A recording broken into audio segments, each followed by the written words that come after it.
Hi all இந்த வீடியோவில் Wednesday vlog தான் பார்க்க போகிறோம். ஆஸ் யூஷுவல் இயர்லி மார்னிங் எழுந்திரிச்சு 22 கவுண்டோட வாக்கிங் வந்து ஸ்டார்ட் பண்ணேன். ரீசெண்டாக ஒர்க்கு கொஞ்சம் ஹெவியாக இருக்குது. அதே போல் ஃபங்க்ஷன் வீட்டில் வரப்போகிறதுனால அங்கங்கே அலைச்சலாக இருக்குது. அதனால் கண்டினியூவாக வந்து வீடியோ போட முடியல. சூன் கண்டினியூவாக வீடியோ போடுறதுக்கு வந்து ட்ரை பண்ணுறேன்.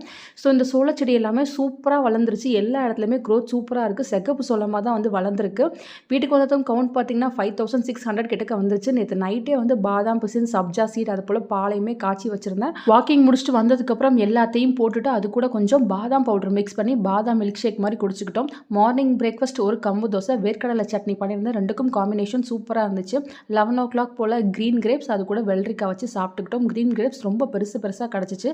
பட் இது பார்த்தாலே ஹைப்ரிட் மாதிரி இருக்குது. இன்றைக்கி லஞ்சு பார்த்திங்கன்னா கடைக்கு போய்ட்டு தான் சாப்பிட்டேன். கொஞ்சம் சாதம், சொரக்காய் சாம்பார் வச்சுருந்தேன். உருளைக்கிழங்கு பச்சை பட்டாணி வறுத்துருந்தேன். ஒரு 2 பீஸ் மாம்பழம் பங்கனப்பள்ளி வச்சு சாப்பிட்டுக்கிட்டேன். ஸோ இன்றைக்கான டே இப்படி தான் ஃப்ரெண்ட்ஸ் போச்சு. ஆஸ் யூஷுவல் டின்னர் வந்து ஸ்கிப் பண்ணிவிட்டேன். இது போல் நாளைக்கு ஒரு வீடியோவில் பார்க்கலாம். டாடா.